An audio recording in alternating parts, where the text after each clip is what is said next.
quando conversei com o Christopher, eu passei alguns temas, algumas coisas da minha área que eu estudo, e essa foi uma que foi citada, né, como uma coisa que podia ser interessante.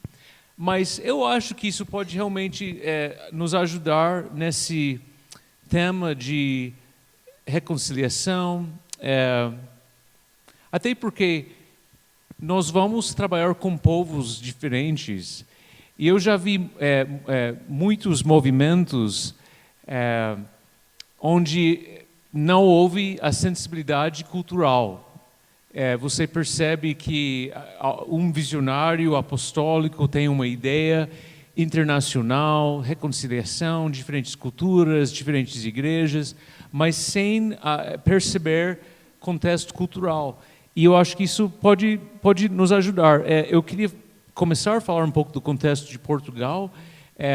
Portugal faz parte de uma índice que é chamada a índice de evitação de incerteza, que inclui Japão, Grécia, Bélgica e Portugal, esses 4 países.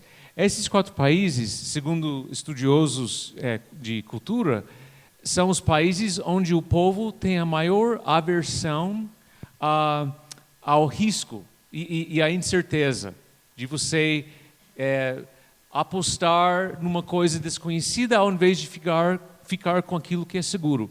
Eu sou testemunha, por exemplo, de interagir com muitos brasileiros em Portugal. A maior concentração de brasileiros fica na região de Lisboa.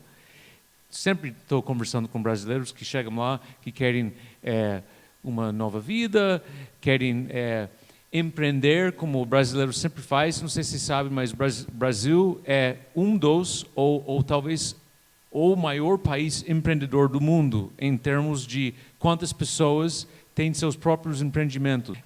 Mas o brasileiro que chega em Portugal, eu estou falando sobre a minha experiência conversando com pessoas, assim, a maior reclamação é que, olha, eu tive uma ideia de comprar casas, de abrir uma lava-jato ou uma cabeleireira, alguma coisa, mas as coisas aqui, parece que o português não tem urgência, né, de fazer a coisa acontecer. Eu chego com ânimo, quero fazer parcerias, vamos conversar, vem para minha casa, né? E o português, tudo muito metódico, muito assim, devagar, seria a palavra mais usada, né? Devagar. O brasileiro vai lá e fala, o português é muito devagar, né?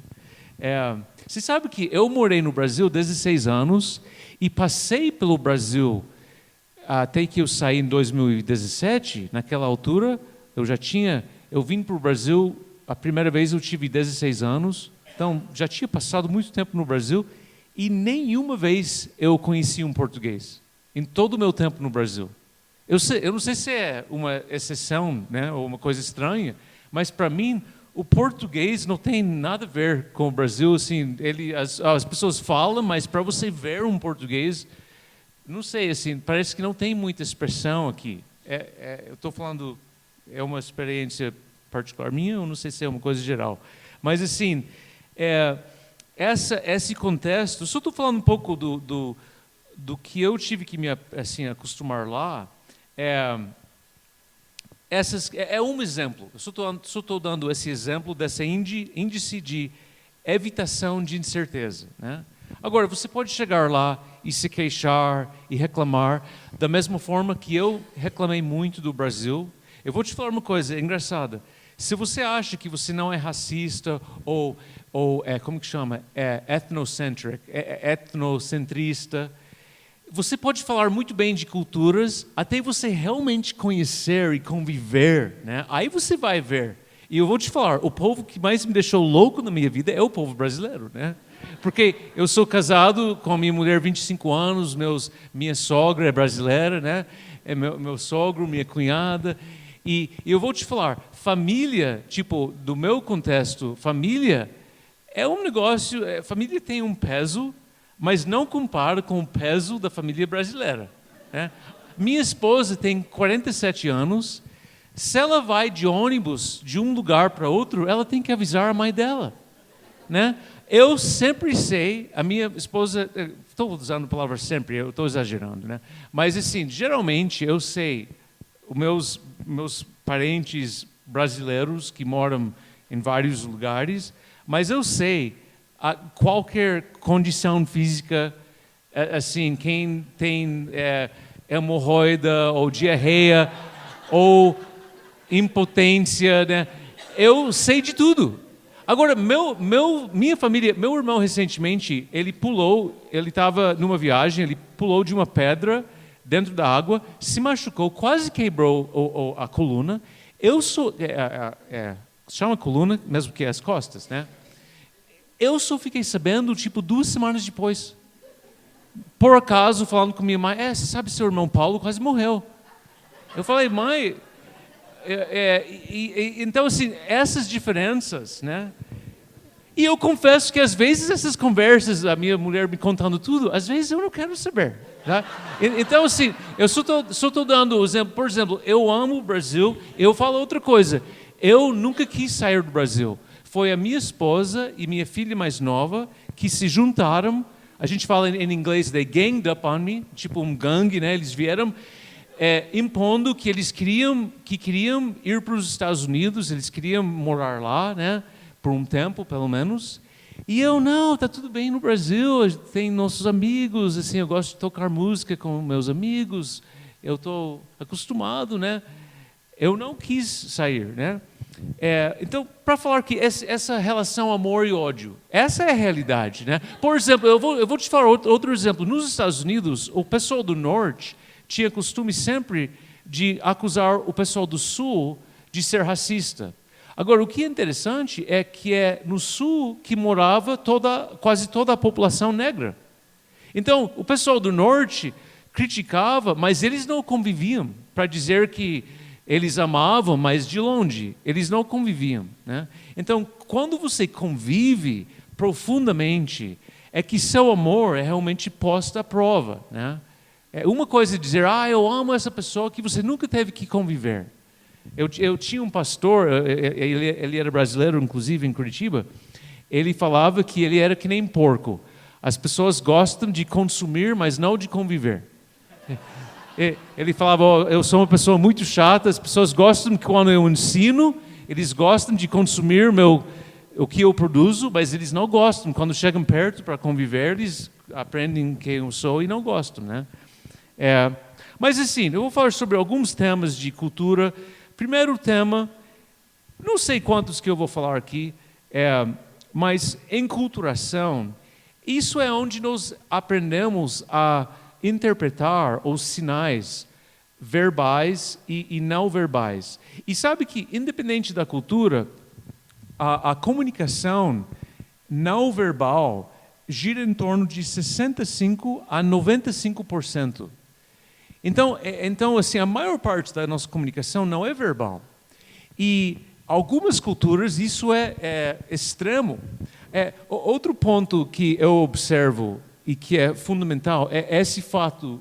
Isso parece tão óbvio que, para que falar isso? Somos atraídos para pessoas semelhantes a nós. Mas, gente, é melhor admitir isso.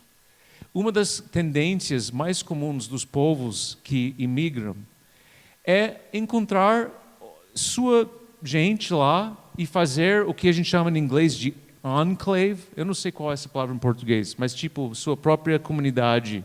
Um enclave é tipo, lá em Los Angeles tem uma região onde os etíopes enclave, é uma enclave. Eles formam sua pequena comunidade e em Portugal, você vê isso com os brasileiros, né, os brasileiros evangélicos. É difícil, gente. Você vai para um lugar que é maioritária, não sei se é essa palavra, católica, você chega lá como evangélico, e evangélico lá é menos de 1%. Aliás, eu fui convidado pela Missão Jocum para ir para Portugal, com o propósito de tentar ajudar os missionários brasileiros vindo para Portugal, porque o sistema que a gente anda fazendo nos últimos 30 anos não está funcionando, porque o brasileiro que vai lá vai com muito ânimo e fé, pensando que vai ser como o Brasil, e não é. E a grande maioria dos missionários vão lá, não conseguem sobreviver, não permanecem. Depois de 5 anos, mais ou menos, voltam para o Brasil. Então, o contexto pode ser uma coisa bem forte, né? E uma tendência, às vezes, a gente tem grupos que a gente sente uma ligação emocional, a gente sente próximo deles, e tem outros grupos que a gente sente distante, a gente sente que a gente está em competição. Por exemplo, em muitos países, os imigrantes estão competindo. Tem um grupo de imigrantes que domina uma certa indústria, e começa a chegar pessoas de outros lugares e começam a tomar o espaço. Outra questão que é muito importante é a questão de generalizar e objetificar pessoas. Uma das coisas que, quando eu entrei em missões, o que era mais ensinado era essa questão de cosmovisão, né? Qual é a cosmovisão brasileira, né? Qual é a cosmovisão africana? Agora, só pensar nisso, qual é a cosmovisão asiática? Hoje em dia, os sociólogos acham isso um absurdo, até falar da cosmovisão do brasileiro. Porque o Brasil é grande. O Brasil tem vários Brasis, como o Darcy Ribeiro fala, sobre os vários Brasis que existem, assim, Brasils, né? Tem o norte, o sul, pessoas de descendência germânica, italiana. Tem realidades tão diferentes que hoje em dia, você falar nesse sentido da identidade brasileira, por exemplo, isso é defasado, né? E isso, assim, se você falar assim no meio das ciências sociais, as pessoas já vão levantar, olha, o que você quer dizer do povo brasileiro de uma forma tão generalizada? Porque hoje em dia, inclusive, eu estava conversando com a Elizabeth sobre essa questão da policentrismo, né? O fato que no mundo cristão, por exemplo, tem vários polos cristãos. Tem a igreja chinesa, que na China tem o grande movimento que acho que eles chamam rumo a Jerusalém, que é a questão de enviar missionários da China em direção a Jerusalém, evangelizando todos os povos entre China e Jerusalém. Back to Jerusalem. Então, e de onde surgiu isso? Um americano foi lá? Não, surgiu a partir deles. Eles não precisam pedir licença ou permissão para ninguém. Eles vão fazendo, né? Eles são autônomos. Então, assim, mas voltando sobre essa questão de cultural, hoje em dia, missões trata muito mais e foca muito mais sobre essas subculturas imigrantes dentro de um país. Quantas pessoas aqui se sentem que você é uma pessoa híbrida em termos culturais? Que você sente que assim você aprendeu na sua criação mais de uma cultura, talvez foi na época de criação, ou talvez foi porque você imigrou para um outro lugar? Quantas pessoas? Claro que é chique, né? Todo mundo vai. Quem não vai levantar a mão, né? Mas tudo bem, né? Não precisa levantar a mão. Mas assim, essa questão do hibridismo cultural é algo muito forte para você entender as pessoas hoje em dia, porque é muito raro, se você estiver num lugar urbano, de você conhecer alguém que esse não é o caso. É raro hoje em dia você conhecer uma pessoa, tipo, lá do sertão da Bahia, que vive de um jeito há 10 gerações, e ela conta a história dela igual a mãe, a avó, até quantas gerações.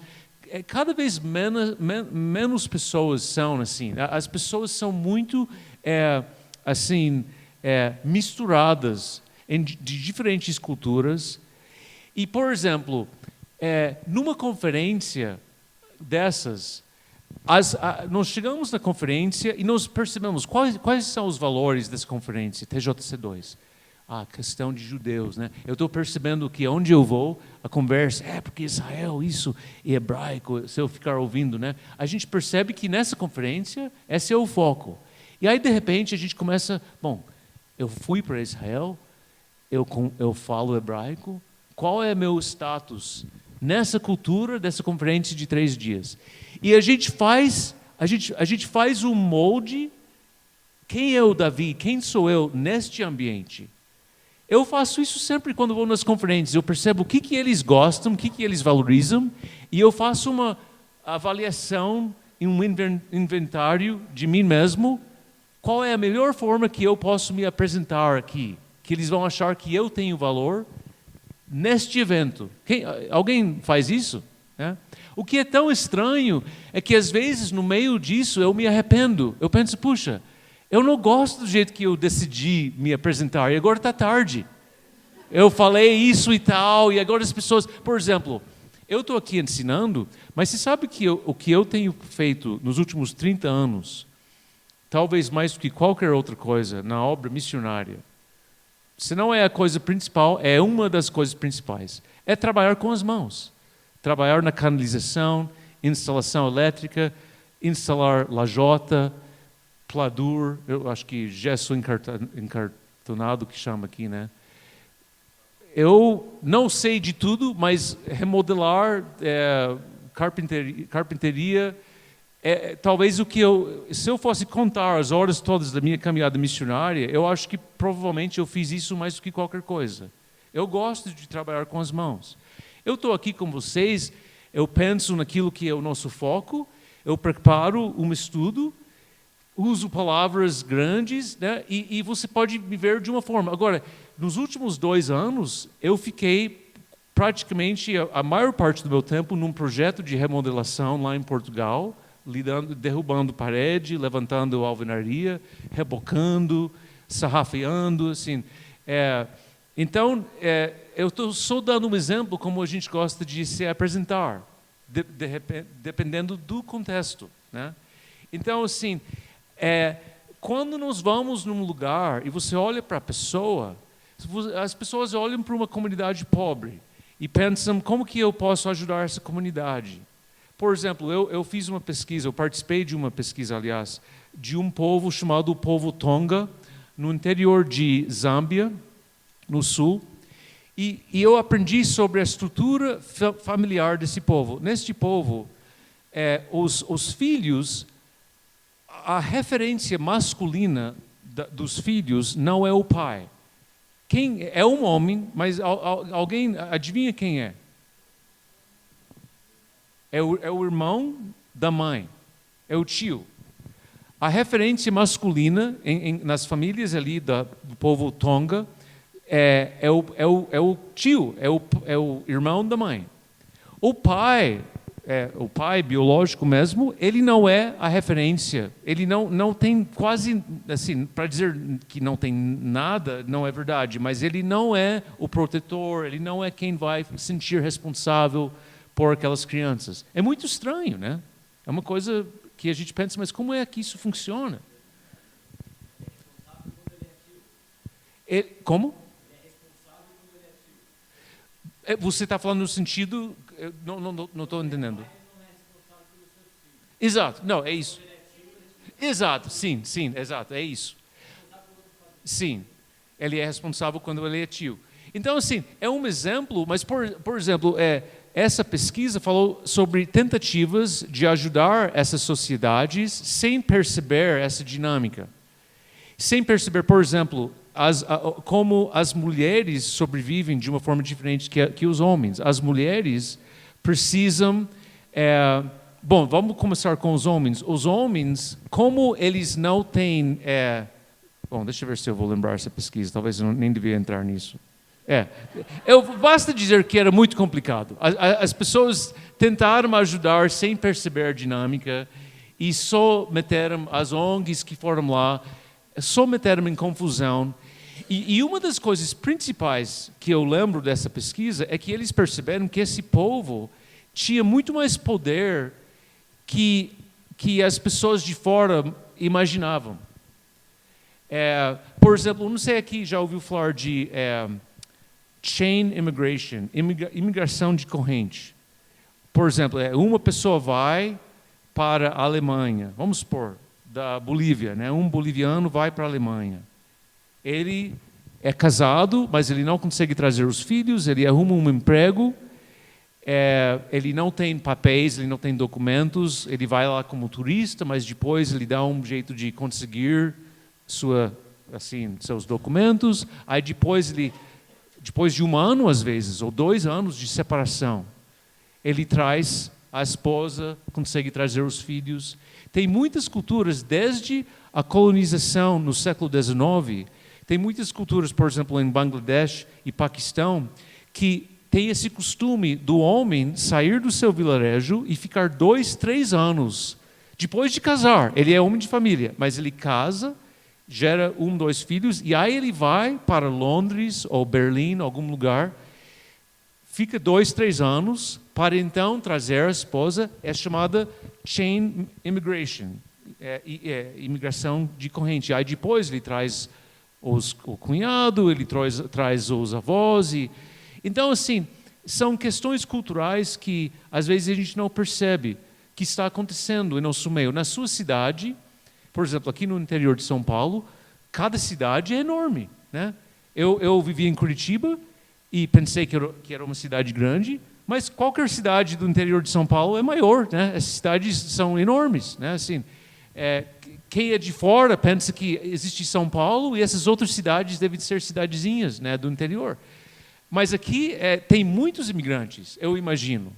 E quando vocês pensam sobre as pessoas que moram no seu prédio, no seu bairro, eu só estou te encorajando a imaginar a complexidade que realmente existe por trás daquele visual, né? Um haitiano. Se tem uma noção, você imagina, por exemplo, os africanos que vêm para a Europa, não sei a realidade do Brasil, mas na Europa, os africanos que vêm, e vêm muitos, para trabalhar como na construção, por exemplo, na manutenção.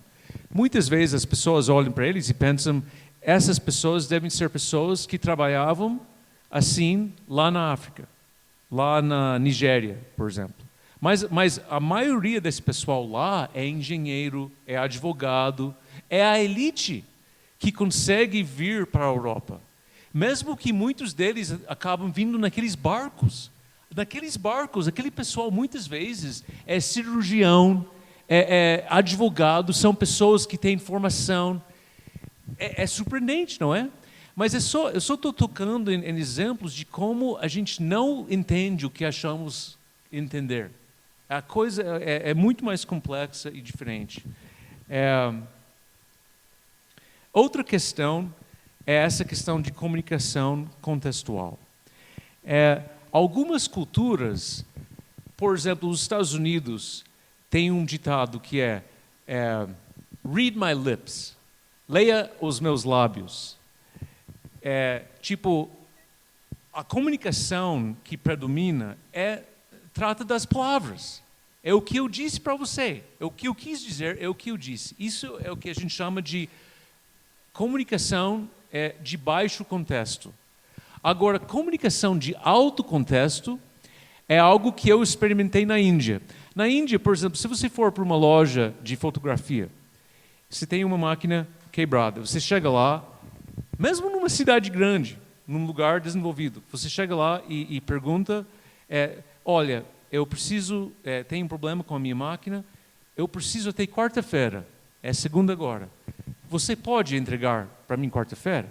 Ele vai pegar, ele vai fazer assim, né? Esse assim, se você não souber o que isso significa, eles viram uma cabeça assim. Você pode pensar, bom, ele deve querer dizer que sim, né? Mas isso não significa, isso significa que eu reconheço o seu pedido. Eu entendo que você quer a câmera até quarta-feira. E mesmo que você insistir, mas assim, quarta-feira, ele vai fazer assim. Para o indiano dizer na cara, principalmente um comerciante, eu não vou ter até quarta-feira, isso é muito difícil para ele fazer, não é a cultura deles, né? Agora, eu estou generalizando, né? De certa forma eu estou cometendo o mesmo pecado que eu acabei de dizer que não pode. Mas é justamente isso, essa questão de decifrar a cultura. Agora, alguém gosta disso? Eu amo isso, eu acho isso fascinante. O coração missionário tem que ser isso. Se você não tem o fascínio pela cultura, então você nunca pode ser um missionário, porque esse é o sangue, é a vida do missionário, é gostar disso. No sofrimento, né? Você casa, você acha que eu vou casar com uma brasileira, isso vai dar certo, né? Você não sabe o que você está fazendo. Você é louco. Meu Deus, a minha família é uma família anglo-saxana, introvertida, seca, assim, muito individualista. Os Estados Unidos, nas pesquisas de individualismo contra communitarism, como que é? Coletividade, né? Independência. Bom, enfim, peraí. Como que é em inglês? Collectivist, individualist. Individualista, coletivista, né? Então, os Estados Unidos é número 1 no mundo de individualismo. A Alemanha é número 2, né? Então, o americano, você tem que entender, eu tenho certeza que, por onde eu vou, eu sei que tem gente que teve experiência ruim com o americano, mas uma coisa que é bom entender, que é realmente você é indoctrinado desde o berço, essa questão de você ser autônomo, né? O objetivo na vida é conquistar, chegar, aposentar e não precisar de ninguém. As pessoas podem vir na sua casa ou não, mas você não precisa deles, né?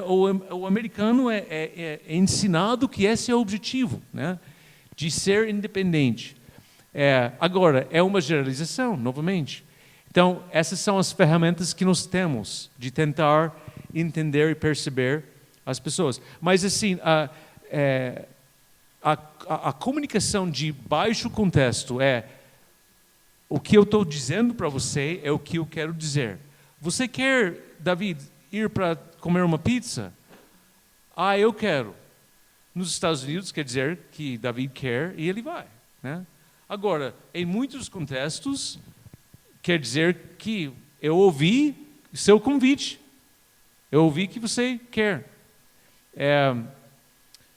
Eu lembro um exemplo de uma amiga minha na Bahia. Eu estava dando aula numa escola missionária, e essa aluna da Bahia, ela contou uma história, que ela comprou uma pizza, ela e o marido e os filhos sentaram para comer pizza, aí bateram na porta uns parentes. Aí o que ela fez? Ela pegou a pizza, escondeu embaixo de um armário, sei lá, como que chama, guarda... como que chama? Lustre? Né? Não lustre. Que guarda coisa bonita que nunca usa, né? Estaleira, né? Cristaleira, né? Na cristaleira, ela escondeu embaixo da cristaleira. Por que eu estou contando isso? Porque, por exemplo, se você perguntar, eu fiz isso durante muitos anos, eu dei aula no Nordeste, você pergunta para o povo do Nordeste sobre o que eles valorizam. O que é legal é ser extrovertido, né? Ter amigos, ser muito flexível e ter gosto pela vida e saber festejar, né? Mas ela contando essa história, ela escondeu a pizza, aí veio o cunhado, cunhada, os sobrinhos, ficaram lá meia hora esperando ir embora, talvez assim, a pizza ali, esperando que ninguém sente o cheiro. Aí uma das crianças percebeu a pizza, né? E o que é essa pizza? Aí imagina para explicar aquilo, né? É um exemplo, aliás, essa história é um exemplo de tanta coisa, né? É um exemplo do fato da diversidade que existe, os introvertidos, as pessoas que gostavam de mais ordem, lá num contexto onde isso não é celebrado, mas existem essas pessoas, né? A minha esposa, ela é uma pessoa introvertida, altamente organizada, numa família que parece que não tem ninguém como ela. Por isso que ela saiu de lá, né? Eu encontrei ela nos Estados Unidos, né?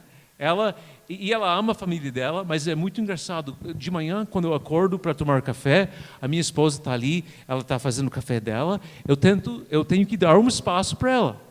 Ela não quer que eu converse com ela, ela não quer que os filhos venham perguntar. Agora, minha esposa, ela é uma santa, ela trabalha, ela serve todo mundo, Mas tem alguns momentos, e às vezes eu pergunto, como é que você sobrevivia na sua família desse jeito? Desse jeito, na sua família. A família da minha esposa, eu vou te falar, se tiver um brasileiro perto de mim no aeroporto, sabe o que eu sei? É porque ele está falando com a viva voz no telefone, né, conversando o vídeo. Quando vem os parentes da a família da minha esposa, é tipo 5 pessoas com a viva voz no celular falando. Eu só estou falando que na minha família, por qualquer motivo, ninguém faz isso. Ninguém. As pessoas não querem ver o rosto da pessoa. Não, a minha família ninguém quer ver. E muito menos quer que as pessoas ouvem a conversa, porque eu não quero ouvir a sua conversa. São realidades, né? Pode julgar como quiser, né? Mas, gente, tem muita diversidade. É incrível essa diversidade. Mas essa questão de comunicação contextual, isso, gente, o bicho pega. Porque, assim, você conversa com a pessoa e você pensa, olha, eu entendi. Você falou tal coisa, eu ouvi, nós concordamos. Mas se você não perceber esse contexto cultural, o que está acontecendo em volta, você pensa que tem um acordo e que não tem. Essa questão, eu também quero trazer uma conexão. Eu espero que vocês vejam alguma relevância nessa questão intercultural e a visão do TJC2. Porque como é que nós vamos fazer reconciliação? Como é que nós vamos lidar com outras culturas? Por exemplo, se você for para o Paraguai, a cultura dos menonitas ali é uma coisa profunda, alemã, ou até as comunidades alemãs tem aqui no interior de São Paulo, né? Não precisa nem sair do Brasil, mas assim, falar de reconciliação, falar de diversidade é uma coisa. Agora, você realmente se meter nisso, você se deslocar, fazer essas viagens diplomáticas. Porque, assim, uma das coisas que a gente mais precisa no TJC2 são pessoas que têm essa vocação diplomática, de sair e fazer o trabalho que parece um trabalho chique, né, de viajar. Mas eu vou te falar, esse pessoal, o Brian Cox, que é um dos fundadores do TJC2, ele tem feito viagens diplomáticas para o Oriente Médio, a África, por quase 40 anos. Quando você ouve a história dele, você não tem inveja de fazer essas coisas. Você pensa, meu Deus, que horrível, né? Ele tem 70 e poucos anos e ainda está andando de ônibus num lugar precário, num lugar quente, ele não conseguiu tomar banho alguns dias. Esse trabalho diplomático é um sacrifício. Mas, para fazer isso, você tem que ter essa paixão de entender que a pessoa que diz que, por exemplo, alguns contextos culturais, o horário do encontro vai ser tipo segunda-feira, em algum momento segunda-feira. Você chega de manhã e fica até, sei lá, quando vai acontecer o evento. Meu pai, durante anos, ele organizava encontros de crentes de povos indígenas. Eu ia muitas vezes num evento chamado o World Congress of Indigenous Peoples, o Congresso Mundial dos Povos Indígenas. Gente, essas reuniões não tinha quase nenhuma organização. Era tipo um cacique, que chama, falando após outro, e quando eles pegavam o microfone, ninguém consegue tirar, por causa de toda a hierarquia tribal. Era um negócio, eu olhava para o meu pai e falei, pai, depois de 3 dias disso, como você aguenta? É tão boring, entediante às vezes, né? Tinha alguns momentos, coisas muito legais acontecendo, mas outros momentos que você não entendia nada e eram longas reuniões e não tinha como falar, não, chega às 9 horas, vamos começar, assim. Não tinha como, era descontrolada a conferência, né? Então eu sei com a minha esposa, essa questão de comunicação contextual, às vezes a questão de homem e mulher, né? A minha esposa, eu tenho que perceber quando ela diz sim. realmente. Ela pode falar uma frase e que tem a palavra sim, mas eu tenho que saber que isso não foi um sim. Cabe a mim ser gente, né? Um marido de 25 anos, eu tenho que entender. Quem aqui sente que você é uma pessoa que comunica da forma autocontexto? Que você muitas vezes até você concorda, mas você sente, mas puxa, eu concordei, mas a pessoa não entendeu. É óbvio que eu não quis. Quem não precisa ter vergonha. Quem é um pouco mais assim? Né? Então, autocontexto significa, por exemplo, eu falei, nós estamos conversando sobre como vai ser organizada uma conferência, né? E nós concordamos no lugar, no sítio, como fala em português, os preletores, os horários, o tema. A pessoa que comunica baixo contexto, aquilo que foi comunicado, a ata na reunião, é isso. Não tem nada que... Não tem ambiguidade. Claro que a gente pode mudar alguma coisa que vai requerer uma outra reunião, uma outra ata, nós mudamos as coisas, mas é aquilo que nós vamos seguir. Cada um sabe sua parte.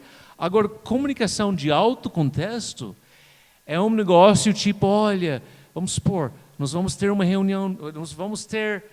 como vai ser o Natal?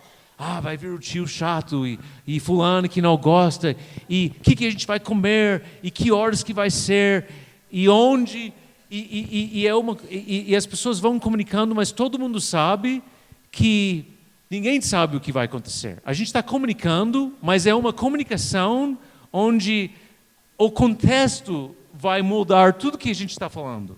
Talvez esse não é um exemplo muito bom. O exemplo que eu dei do indiano é melhor.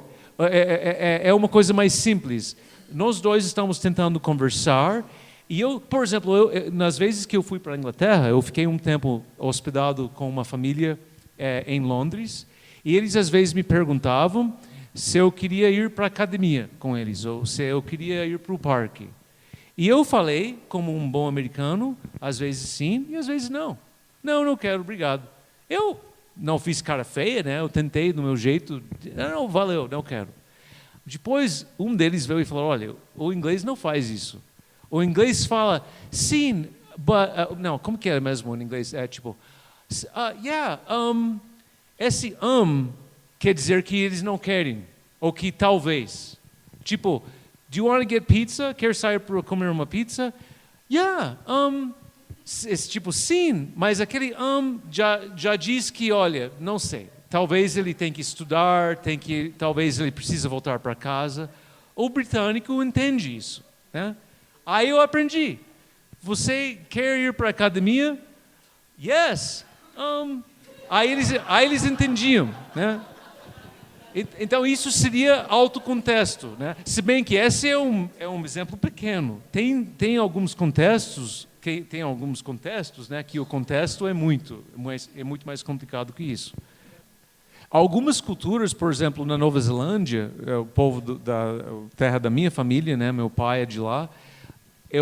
Quando eu era jovem, adolescente, criança, eu me estranhava. O americano confronta, mas parece que lá eles confrontavam, mas tem muito mais. O jeito deles, por exemplo, para o homem, eles faziam um negócio de hazing. Tipo, se você chegar lá com os neozelandeses, homem, varão, né? Eles vão te pôr à prova. Você vai ter que pular de um lugar alto ou correr pelado pelo mato. Você vai ter que fazer alguma coisa para mostrar sua virilidade. E eu pensei, na Califórnia a gente era mais, eu sou uma pessoa legal, minhas roupas, né, meu estilo de cabelo. Eu não estava preparado para isso. E eu sofria na Nova Zelândia. Eles sempre queriam que eu fizesse coisas e eu tinha medo. Não, eu não quero pular desse negócio, né? Eu tenho medo. E eles me chamavam de puff, né? Pufta. É uma pessoa, é um homem fraco, né? Assim. Então, essas coisas de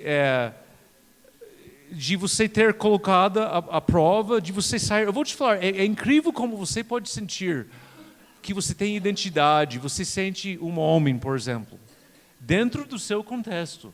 Aí você sai e vai para outro lugar onde você não sabe praticar os esportes deles, você não sabe, assim, de repente você questiona tudo. Meu Deus, eu sou homem ou não? Porque aqui eu não encaixo, né?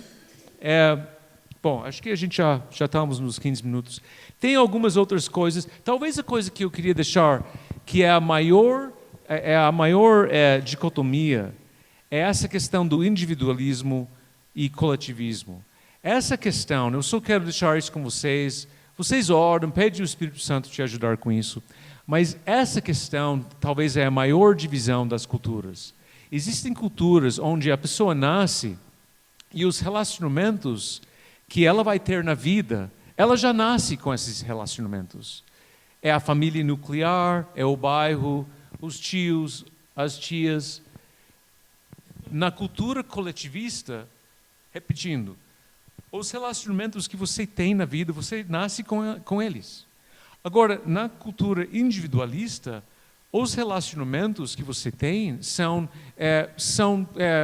conquistas para você correr atrás e escolher, né, quem você quer ter como relacionamentos importantes na sua vida. Isso divide muito as culturas. Isso divide o Brasil, né? O Brasil, com a emergência do o feminismo, a mulher indo para o campo de trabalho, afetou o casamento, o fato de muitas pessoas estão a fazer faculdade, mas, por exemplo, a minha esposa foi a primeira pessoa na família dela a fazer faculdade. Então, na família nuclear. Então, essa realidade do brasileiro procurar uma carreira, aí uma empresa chama de outro estado, o brasileiro não está se tornando cada vez mais individualista? A tendência da industrialização é essa, né? Então, dentro do Brasil, certamente tem esses conflitos, né? Os pais perguntando, mas filho, você nunca me liga, né? Filho, assim, por que você não vem me visitar, né? Essa questão do valor desses relacionamentos que são obrigatórios. Quem aqui sente que isso faz parte da sua experiência? Você nasceu e para você sentiu. Tem relacionamentos que eu fui formado assim. São os relacionamentos mais importantes. Família é família. E outras pessoas nascem no mundo que você vê na televisão. Por exemplo, os seriados que meus filhos sempre assistiam no Disney e eu não sei quais são os outros que tem hoje, assim. Uma coisa que eu odiava era como eram individualistas essas famílias, né? Cada criança fazendo com sua própria autonomia e cada um é um mundo diferente.